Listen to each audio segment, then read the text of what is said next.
नाजरीन, एक बार फिर से आपकी खिदमत में हम हाजिर हो रहे हैं आपका अपना प्रोग्राम अल हक लेकर। अजीजों, मुझे बड़ी खुशी हो रही है क्योंकि आज हमारे साथ हमारे पुराने मेहमान एक बार फिर से यहाँ पर मौजूद हैं। तो सबसे पहले मिलते हैं जनाब जॉय जूलियस राज साहब से। मसीह आप सब लोग को मेरा सलाम कबूल। और मंसूर साहब, मंसूर भाई साहब, वालेकुम अस्सलाम। और बड़ी खुशी हो रही है कि बहुत अरसे के बाद हम एक बार फिर यहाँ पर मिल रहे हैं। और आज का जो मजमून है बड़ा खास होने वाला है। किताब मुकद्दस के हवाले से हम बात करते हैं और किताब मुकद्दस में एक किताब है जिसका नाम है आस्तर। आस्तर यानी कि सितारा। इब्रानी में अस्तार का मतलब है सितारा।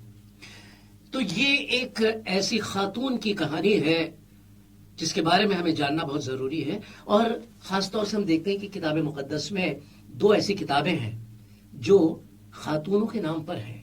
एक है अस्तार और दूसरी है रूथ। तो आज हम आस्तर पे बात करने जा रहे हैं।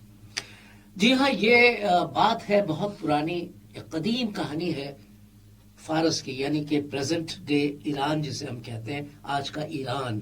जी हाँ, ईरान और इजराइल का एक बड़ा खास ताल्लुक था, आज से नहीं कई हजार साल पहले से। तो उसके ऊपर हम कुछ गुफ्तगू करेंगे कि फारस में इजराइली रहते थे और वहां पर एक खास बात होती है और उस खास बात के बारे में आज मंसूर साहब मैं चाहता हूं कि आप उसका कुछ जिक्र करें, कुछ बताएं, हमें समझाएं। देखिए, एक बादशाह हुआ है आक्सूरियस। जी, अंग्रेजी में ज़र्क्सिस या साइरस कहा जाता है। साइरस। जी। तो उस बादशाह का जो सल्तनत थी जी, वो कूश से और हिंदुस्तान तक थी। जी हाँ, हिंदुस्तान यानी कि जो आज सिंध का इलाका, सिंध का कहलाता है। इलाका, वो मैं बताने जा रहा हूँ। हिंदुस्तान अल्फाज कहाँ से आया? हिंदू स्थान, यानी जो सिंध की जगह है वो उसमें सा नहीं होता, वो हाँ है हिंदू स्थान। वो तो लफ्ज हिंद वहीं से आया वहीं है। से आया। सिंधु हिंदू। जी जी। तो यानी कि नॉर्थ इंडिया कह लीजिए एक तरह से। जो बेशक। पुराना इंडिया था उसमें नॉर्थ इंडिया कह जो आज लीजिए। पाकिस्तान में है। जी हाँ, जो हिस्सा। जी, जो हिस्सा। तो ये वहाँ का बादशाह था। जी। और उसकी मलिका थी आस्तर। जी। जो किताब का जिक्र आपने किया, आस्तर उसी शहजादी के नाम पर, उसी मलिका के नाम पर वो किताब है। जी। एक बात खास है कि इस किताब में कहीं भी खुदा का नाम नहीं है, जैसे कि आमतौर से किताब सब मुकद्दस में आता है। लेकिन सबसे बड़ी चीज ये है कि इसमें नजात है। जी। वो नजात जो खुदा ने उसके जरिए से, आस्तर के जरिए से, मलिका आस्तर के जरिए से यहूदियों के लिए तैयार की। जी। जी। उसका तज़करा इस किताब में है। जी। इसलिए इस किताब को बाइबल में, किताब मुकद्दस में जोड़ा गया है। जी। तो ये खास बात है इसकी। जॉय साहब, मैं चाहूंगा कि आप भी कुछ बताएं इस किताब के ताल्लुक से और उस मलिका के बारे में। ये तवारीख की हिस्ट्री किताब है। जी। इजराइल की हिस्ट्री मायने रखती है। खुदा की चुनी हुई कौम है। जी। और उस कौम की हिस्ट्री के जरिए से खुदा बात करता है। और आज भी इजराइल जो कौम है, खुदा ने उसको छोड़ा नहीं है। जो कुछ हो रहा है उसमें खुदा बात करता है। बेशक। अमलेकियों में से ये शख्स है हमान। जी। और अमलेकी वो हैं जिन्होंने बिला वजह इजराइल पे हमला किया था। किस वक्त किया था? जब इजराइली अपने गुलामी से निकल के उस मुल्क जो खुदा ने उनको दिया था, ले जा रहे थे। जी। कोई इनसे कोई दुश्मनी, कोई बोन ऑफ कंटेंशन भी जो कोई नहीं था, लेकिन उन्होंने हमला किया। खुदा ने कहा इनको खत्म करना है। और ये हुई जो अमलेकी का स्पिरिट है वो हमारे में काम कर रहा है। अब यहूदी वहां पे रह रहे हैं, अभी एक तरह बल्कि गुलामी के अंदर रह रहे हैं, दूसरे बादशाह पे कब्जा किया हुआ है जी। और ऐसे के अंदर उनके खिलाफ खड़ा हो गया कि इनको हलाक करना है, इन सबको खत्म करने का उसने इरादा किया था। आज बहुत से लोग हैं जो यहूदियों को पूरी तरह खत्म करना चाहते हैं। जी। जी। लेकिन खुदा क्या कर रहा है, उन्हीं के जो प्लान था उसको एकदम पलट देता है। हमान का प्लान था जो इजराइल के खिलाफ, तो पूरा इराका कर दिया, पूरा बादशाह हुक्म निकलवा दिया, पूरी तैयारी कर दी कि इन सारी कौम को जाओ सबके लोग मिलके हलाक कर दो। लेकिन खुदा ने उल्टा कर दिया, एस्तर के जरिए पूरा कर दिया। एस्तर को नहीं मालूम था खुदा से इस्तेमाल करेगा। और फिर क्या हुआ, उल्टा हमान और जितने, लिखा खाली हमान नहीं, जितने इस्राएल के दुश्मन हैं सबको हलाक कर दो। जी जी जी। तो अब ये जो चीज है हिस्ट्री आज भी हो रहा है, आज भी इस्राएल के खिलाफ है, पूरी दुनिया के अंदर पूरा जोर शोर लगे हुए हैं मुखालफत के लिए कि इस्राएल को हलाक करो, गलत है, सब कुछ है, बहुत कुछ कह रहे हैं और सारी चीजें मिलकर के मसीह की तरफ हैं। शैतान ने कहा चाहा कि मसीह को खत्म कर दो, खुदा के बेटे को। इस्राएल को कहता है मेरा बेटा है, खुदा कहता है यीशु मसीह खुदा का बेटा है। हम जो ईमान लाए हैं नया इजराइल हैं, खुदा के बेटे बेटी हैं। और जो मसीह के खिलाफ हुआ कि हलाक करो, खत्म करो, आज मसीह कौम के खिलाफ है। किसी मुल्क में चले जाएं बहुत जुल्म हो रहा है, लेकिन खुदा का मकसद ये है उन्हीं के जो मंसूबे हैं उन्हीं को उन पर पलट दे और जीत हो जाए। सलीब पर खुदा ने उल्टा कर दिया, मसीह जीत गया, वो जीत गया, हम सब जीत गए। क्योंकि शैतान जो है गुनाह में गिराता है, इल्जाम लगाता है, सारे गुनाह का फिदिया हो गया जी। हम सब आजाद हो गए और हमको एक हुकूमत, एक बादशाहत मिल गई है। ये परछाई है खुदा के बड़े बादशाह के काम की, इसीलिए खुदा कलाम का हिस्सा, हालांकि खुदा का डायरेक्ट नाम नहीं है, लेकिन तवारीख के जरिए हिस्ट्री से खुदा बड़े जबरदस्त तरीके से बात करता है। और जब हम उस चीजों को होते देखते हैं, पहले हुआ देखा, अब इज़राइल देख रहे हैं, और चर्च की लाइफ के अंदर, खुदा की जो कलीसिया की लाइफ के अंदर हो रहा है और आगे होने वाला है, हम ईमान रखते हैं खुदा बड़ी जीत हमको देने वाला है। आमीन। देखिए यहाँ पर आप लोगों ने कुछ खास बातें बताई, उसमें मैं कुछ जोड़ना चाहता हूँ कि सबसे पहली बात ये थी कि एक शख्स, हामान नाम का जो शख्स था जिसका जिक्र आया है, जो यहूदियों के खिलाफ उसने एक बहुत बड़ी साजिश रची थी, क्योंकि वो जलता था इजरायलियों से। क्यों जलता था? क्योंकि उसका जो परदादा, लकड़दादा जो था, उसका नाम था अगाग, जो अमलेकियों का बादशाह था, और उसे खत्म किया गया था हजरत शमूएल के जमाने में। जी हाँ, खुदा ने अमलेकियों को 400 साल की मोहलत दी थी कि वो अपने क्या कहते हैं उसे, गुनाहों से फिरें। 400 साल तक उन्हें मोहलत दी थी। 400 साल का वक्फा कब से कब तक? जब, जैसे आपने जिक्र किया था कि जब हजरत मूसा बनी इसराइल को लेकर जा रहे थे, तो जो कमजोर लोग थे, ज़ईफ लोग थे, पीछे थे, तो इन अमलेकियों ने उन पर हमला किया। अब अमलेकी कौन थे? वो लुटेरे थे। जी हाँ, लुटेरे थे, खाना बदोश थे। और वो किसकी नस्ल से थे? वो एसाफ की नस्ल से थे। एसाफ कौन थे? एसाफ हजरत याकूब के भाई, बड़े भाई जिन्हें मारा जाता था। हालांकि हजरत याकूब को पहले पैदा होना था, लेकिन इन्होंने हजरत याकूब को ढकेल दिया था और बाहर निकल आए थे माँ के पेट से। कुल मिला के अब्राहम की नस्ल से ही हैं। जी हाँ, बिल्कुल डायरेक्ट नस्ल से हजरत इब्राहिम की। लेकिन फिर भी वो एक दुश्मनी जिसे आज भी हम देखते हैं। मिडिल ईस्ट क्या है?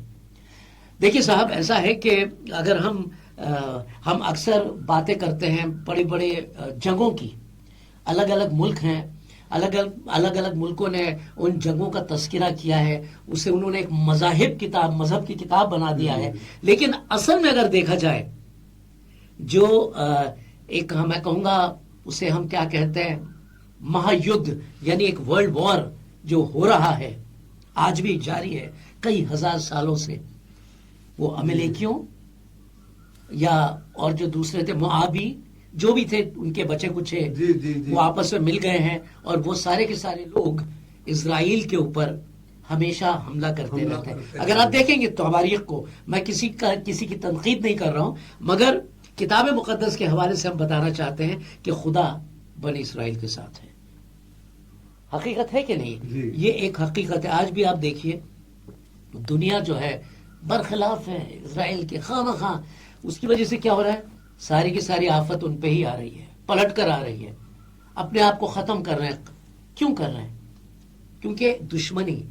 और वो मुल्क देखिए जिन्होंने इजराइल के साथ दोस्ती की है, जैसे कि यूएई हुआ, सऊदी अरब हुआ, आज कहां से कहां तरक्की कर रहे हैं। इतनी तरक्की की उन देशों ने कि पूछ नहीं सकते, आप बता नहीं सकते। किसी से आप जाके कहिए कहां जाना भाई, लोग कहते पूरी दुनिया जो है आज दुबई में जा रही है। कहते हैं कि 160 से ज्यादा कौमें आज वहां पर पनप रही हैं। अगर कुछ लोग ये कह रहे थे कि पूरी दुनिया एक जगह है तो वो कहाँ है? मिडिल ईस्ट में है। کمال ہے یہ، خدا کا عجیب و غریب کرشمہ ہے یہ. اور کس کی وجہ سے؟ بنی اسرائیل کی وجہ سے، اسرائیل کی وجہ سے. زبور سے میں پڑھ رہا تھا، دوسرا زبور ہے، بڑا خوبصورت مجھے لگتا ہے، میں بار پڑھتا ہوں. جی. قومیں کس لیے طیش میں ہیں اور لوگ کیوں باطل خیال باندھتے ہیں، واہ. خدا نے اس کے مسیح کے خلاف. جی. آچار میں کہا ہے وہ جو آسمان پر تخت نشین ہے وہ ہنسے گا. خدا ان کا مذاق اڑائے گا، وہ جو خلاف مخالفت میں مذاق اڑائے گا. اچھے میں لکھا ہے میں تو اپنے بادشاہ کو اپنے کوہ مقدس سیون پر بٹھا چکا ہوں. واہ. میں نے تو فیصلہ کر لیا، تم کیا طیش میں، تم سب مل کے کیا مخالفت کر رہے ہو. تو یہ اسرائیل کا جو تواریخ ہے، جو مسیح کا تواریخ ہے، سب مل کے چلتی ہے. بس اب بادشاہ دانشمند بنو، اے زمین کی عدالت کرنے والوں تربیت پاؤ، سیکھ لو، سمجھ لو تم کیا کر رہے ہو، تم غلط کر رہے ہو، تم خدا کے خلاف نہیں چل سکتے ہو، مسیح کی بادشاہ کے خلاف چل ہی نہیں سکتے ہو. تم کر لو، پورا زور لگا لو، تم کامیاب نہیں ہو سکتے ہو. خدا نے فیصلہ کر لیا ہے. اس کا جوز اور لباب ایک ہی نکلتا ہے، یعنی جو انسان اسرائیل کے خلاف جاتا ہے وہ خدا کے خلاف جاتا ہے. جی ہاں. اور خدا کے خلاف جا کر کے کوئی انسان کچھ نہیں کر سکتا، کیونکہ انسان تو مٹی ہے، مٹی میں مل جائے گا. تم کتنے بھی منصوبے بنا لو لیکن وہ سب خدا کے سامنے فیل ہیں. دیکھیے صاحب، تواریخ کا یہ ایک بہت بڑا حصہ ہے، کیونکہ آج بھی ایران کے ایک قصبے میں جی کن کی قبریں ہیں؟ ہماری آستر کی اور ان کے چچا زاد بھائی مردکائی کی، جو پرائم منسٹر بنے تھے ایران کے. اور خدا نے ان لوگوں کو اتنے بڑے بڑے عہدے عطا کیے ہیں، جیسے حضرت یوسف مصر کے پرائم منسٹر تھے. یہاں تک کہ ہندوستان میں ایک جگہ ہے علی باغ، بمبئی کے قریب. میں بڑا تعجب کر رہا تھا، وہاں پر جو افریقہ کے لوگ تھے وہ حکومت کیا کرتے تھے. اور یہ میرے علم میں آیا ہے کہ وہاں پر جو پرائم منسٹر ہوا کرتے تھے علی باغ میں، وہ یہودی تھے. ان کے دور میں سدھی کہلاتے تھے. وہ جو وہاں کے بادشاہ تھے وہ سارے کے سارے جو تھے وہ اسرائیلی تھے. آج بھی وہاں پر آپ کو ان کے بہت سے سینیگوگز ملیں گے علی باغ میں. کبھی آپ کو علی باغ جانے کا موقع ملے کسی کو تو ضرور جائیے گا، وہاں پر آپ کو 4-5 سینیگوگز ملیں گے. کمال کی بات ہے صاحب. تو خدا نے ان کو واقعی ایک الگ ہی درجہ دے رکھا ہے. یہ جو اسرائیل کی ہسٹری ہے یہ صرف ایک پرچھائی ہے، عکس ہے. ریالٹی یہ چیزیں جو کلیسیا، جو مسیح بدن ہے، جو سچ میں مسیح قوم ہے، جو نیا اسرائیل ہے، اس میں پوری ہوتی ہیں. جتنے لوگ کلیسیا کے خلاف کھڑے ہوتے ہیں، مسیح بدن کے خلاف ہوتے ہیں، ان کے خلاف کہہ رہے ہیں تم کیوں اب باطل خیال باندھتے ہو، تم ہار جاؤ گے. انہی کی چالوں کو جو ہے مردکائی کی چال، جو حمان کی چال کو اس کے خلاف الٹا کر دیا، ایسا ہی خدا جو ہے ان کی چالوں کو، ان کے منصوبے ان کے خلاف کر دے، اپنے ہاتھوں سے ہلاک ہوں گے وہ. جی جی، یہ خدا کا پلان ہے. دیکھیے صاحب، آپ نے ایک بہت بڑی بات کی، پرچھائی. جی ہاں، اسرائیل جو ہے پرچھائی ہے خدا کی بادشاہت کی. لیکن جو بادشاہت آ چکی ہے، اور جب بادشاہ تشریف لائے گا اس سرزمین پر تب کچھ اور ہی ہونے والا ہے. خاص طور سے یہ کلیسیا کے لیے، مسیح کی کلیسیا کے لیے ایک بہت بڑی خوشخبری ہے. 1000 سال کی بادشاہت. جی ہاں، 1000 سال کی بادشاہت. اس کے بارے میں جاننے کے لیے آپ کو کتاب مقدس پڑھنی چاہیے. اور میں آپ سے اتنا تو کہہ سکتا ہوں، طے کر سکتا ہوں کہ جس دن آپ نے کتاب مقدس کو پڑھا اور سمجھا، آپ کی زندگی بدل جائے گی پوری طرح سے. ایک ایسی تبدیلی آئے گی آپ کی زندگی میں کہ آپ خود کو سنبھال نہیں پائیں گے اس خوشی سے. ایک چیز آخر میں کہنا چاہوں گا، یہ جنگ کی بات ہے، جیت اور ہار کی بات ہے. کلام صاحب بتا رہا ہے ہماری جنگ جو کلیسیا جنگ ہے گوشت لہو سے نہیں ہے. ہم لوگوں کو ہرانے کے لیے نہیں ہے، لوگوں کو ہلاک کرنے کے لیے نہیں ہے، لیکن شیطان کی طاقتوں کو، قوتوں کو، ان سے ہماری جنگ ہے، وہ ہاریں گی. ان لوگوں کو تو جو خطا کاروں کو ہمیں جیتنا، ایمان میں لانا ہے. بے شک. مسیح کی جیت تب ہوتی ہے جب لوگ شیطان کی بادشاہ سے نکل کے اس کے ایمان میں آ جائے، خدا کے ہو جاتے ہیں. اصلی جیت وہ ہے. لوگ ہلاک ہو جائیں اس سے خدا نہیں، بالکل خوش نہیں ہوتا. خدا نے ہر کسی کو زندگی دی ہے. تو عزیزو، یہیں پر ہم اپنا ایپیسوڈ ختم کرتے ہیں. اگلے ایپیسوڈ میں کچھ اور خاص باتیں لے کر آپ کے سامنے حاضر ہوں گے. تب تک کے لیے خدا حافظ.